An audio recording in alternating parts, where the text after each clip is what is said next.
मोर को मिला राधा नाम की महिमा का फल। एक बार मोर नंदगांव में श्री कृष्ण को रिझाने के लिए प्रतिदिन भजन गाता था, लेकिन श्री कृष्ण उसकी तरफ ज़्यादा ध्यान नहीं देते थे। श्री कृष्ण के इस व्यवहार से मोर एक दिन रो पड़ा। उसी समय एक मैना उधर से गुजरी।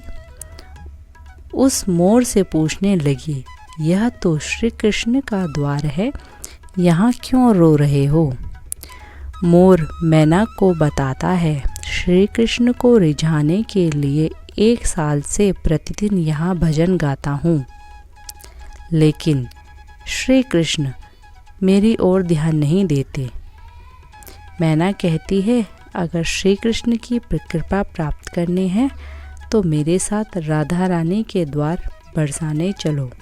मोर ने जैसे ही बरसाने जाकर श्री कृष्ण का भजन गाना शुरू किया, राधा रानी दौड़ी आई और उसे गले लगा लिया।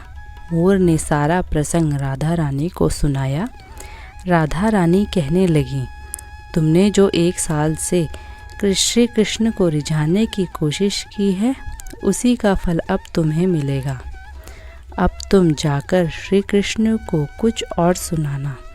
मोर ने कहा, मैंने आपकी करुणा के बारे में बहुत कुछ सुना था, आज देख भी लिया। अगले दिन मोर नंदगांव में जाकर राधा रानी की महिमा के गीत गाने लगा। श्री कृष्ण उसी समय दौड़ कर आए और उसे गले से लगा लिया। मोर कहने लगा, अरे छलिया, 1 साल से तुझे रिझाने की कोशिश कर रहा हूँ, लेकिन तूने कभी ध्यान नहीं दिया।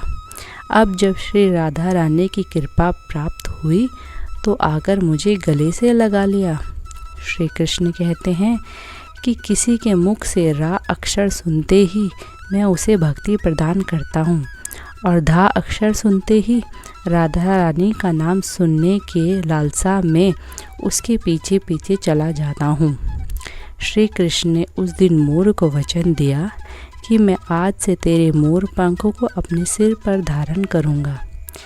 राधा रानी के बिना श्री कृष्ण की पूजा अर्चना अधूरी मानी जाती है। ऐसा माना जाता है कि राधा रानी की कृपा प्राप्त होने पर श्री कृष्ण की कृपा स्वतः प्राप्त हो जाती है। धन्यवाद।